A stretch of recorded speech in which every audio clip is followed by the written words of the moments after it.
Thanks for joining me on this video. If you haven't done so already, be sure to hit the subscribe button as well as the bell notification icon. That way you don't miss out on any new content on the channel. And also be sure to follow me on these other social media platforms. Links are in the description below. I've been thinking about you. What do you want? Tuesdays. She needs to pay for this. The countdown is on. Your mother could reach out of prison just as easily as she reaches it. There's only 3 episodes left before the can't miss season finale. Do you actually want to see your son killed? There's something else I want you to do for me. You know this is only going to get worse. It's $8 million. That she hustled and stole. I'll split it with you, Benny. All right, have and have not fans, and that was the trailer for next week's episode, Three's a Crowd, the mysterious missing episode that should have aired a few episodes ago, but they changed it for some reason to be episode 30 of the season. But yeah, as we heard in the preview, we are 3 episodes away from the finale, so theoretically speaking, the finale should be airing November the 6th, but I'll do a separate video on that as well as the future of the haves and the have-nots after this one.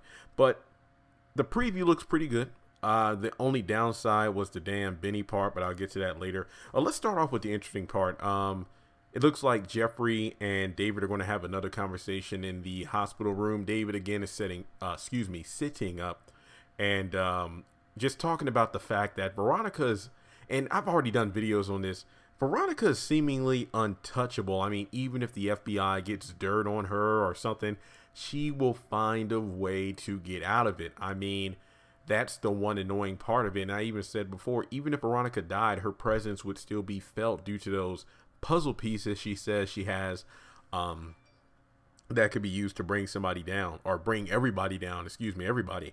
But yeah, I mean, there's really not much to say about that. It's just the fact that damned did they do, damned did they don't. I mean, even if David did reveal Veronica was the one to destroy property at his new house a couple of times and set the cars on fire, I mean, even if he didn't go for the pimp slap, at some point Veronica was going to try to end him and Erica's life. I could definitely see that happening.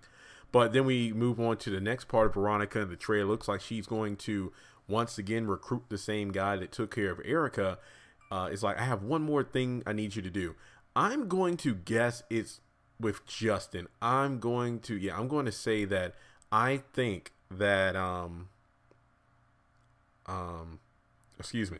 think that Veronica's going to get this guy to take care of Justin after seeing the truck and putting 2 and 2 together, that Justin was the one that tried to run her off the road. And as I said in my other video, you know, the whole plan thing, I think it was the video about, does the plan make any sense to make Justin jealous? I think that's going to be tossed out of the window once she figures out that Justin was the one that attempted to run her off the road. So her emotions will get the better of her, and it's like, screw this plan, I want to end him right then and there. So I could see Justin being killed off, but due to the fact that we know he was in Atlanta for season 7 filming, is probably not going to happen, sadly. But yeah, so we do know the guy's back. I am a bit disappointed though, because given the fact that Derek gave her a list of people, you would think that she would try to wise up and pick another person. That way, if the guy gets caught for, you know, setting up the bomb, or excuse me, the car to explode, then there'll be another guy to take the fall for whatever plan she's using in the next episode. But that's just my 2 cents with that. And yeah, I mean, she's looking good in that blue dress. I will give her that much. And I think this is the first time we've seen her backyard with the pool in daylight. I do remember it was nighttime when her and RK were down there. Wyatt's still on lockdown, being followed by Leo and Mac. I think he's giving Jeffrey a call, pretty much following up. Maybe Jeffrey will bring up the whole thing about Justin and being suspended and whatnot. And then Jim and Catherine are going to be talking in the living room, pretty much asking, he's like, do you really want your son to go to jail and deal with what's going on in there if he goes back? Honestly, I feel like, you know, those two arguing about what to do with Wyatt is just like in season 2, when the big debate was whether or not Amanda should be institutionalized, and pretty much not listening to Catherine is what got Amanda killed. Just like not listening to Catherine and getting Wyatt out of jail when she said so is how he got pretty much, well, sexually assaulted by Toxic. And let's see, Jim is also waiting on the phone call from the bank, and Catherine's like, oh, don't worry, Hannah will take care of it. I'm not saying that the trust factor isn't good between her and Catherine and Hannah, but you're dealing with almost $9 million. I don't think one phone call would be, hey, I just wanted to check in. Is everything okay with the transfer? I mean, hell, I would do that if somebody said they were going to send me like $100. I just wanted to, hey, you know, not to worry you. I mean, if they give me a set time, like if it's 9 o'clock, I'm not going to call at 8:45. But if it's like 9:30 or something, I don't see a transfer, I might do a quick follow up. Hey, I just wanted to make sure, you know, was it, did you go to the bank? Did the transfer go through?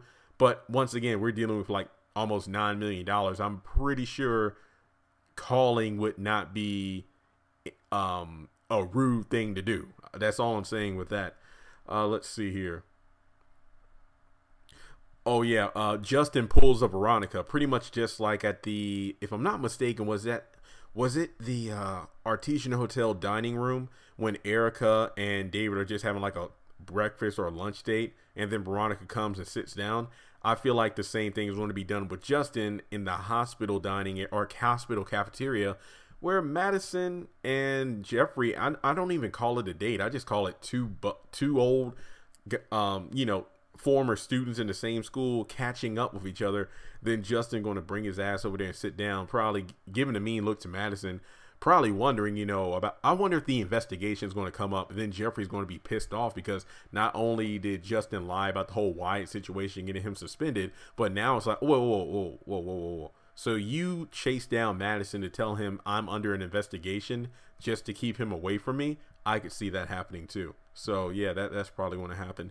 Yeah, so we talked about Veronica covering her tracks, Jim and Catherine, those scenes.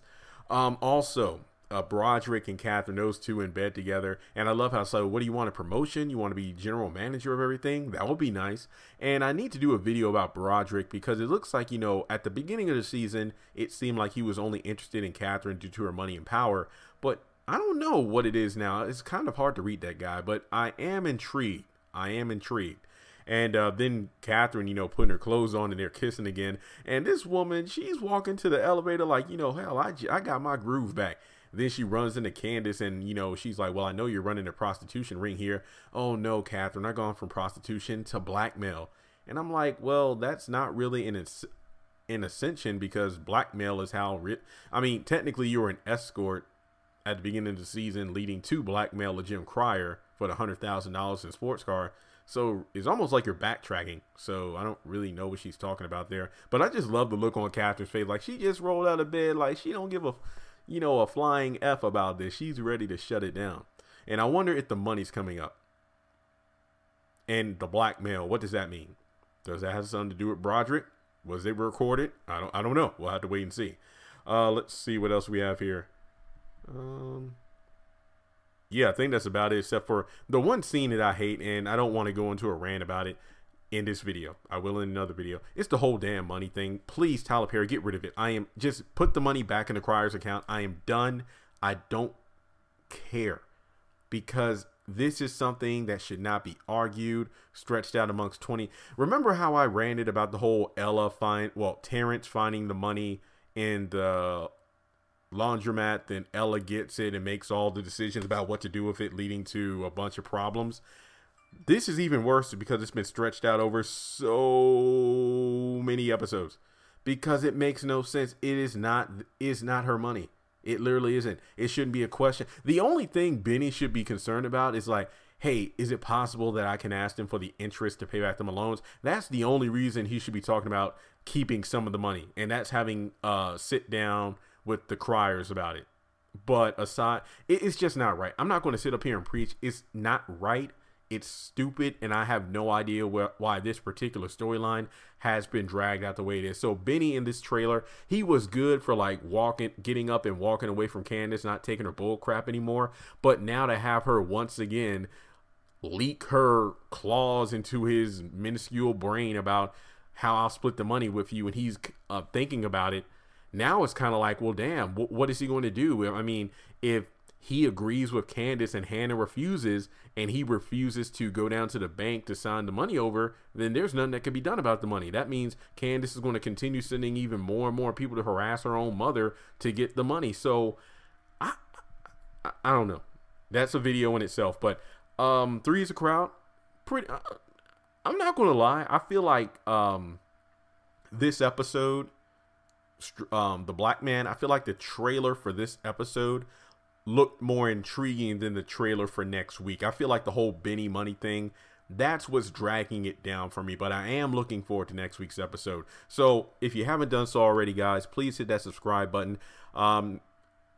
Realistically, with the show going off at the beginning of November, I am aware that, you know, I really got to be more creative in terms of, okay, filling in the gap between the beginning of November and then the beginning of January when the show comes back on the air. So numbers might not be as big during that time frame. So if you can do everything in your power to help me by subscribing, sharing the channel around, it really would mean a lot due to the fact that I do this for a living. So if numbers are down, it doesn't look too good for me. So thanks so much for joining in. Let me know what's your most anticipated plot point of the next episode next Tuesday, and I'll talk to you all later.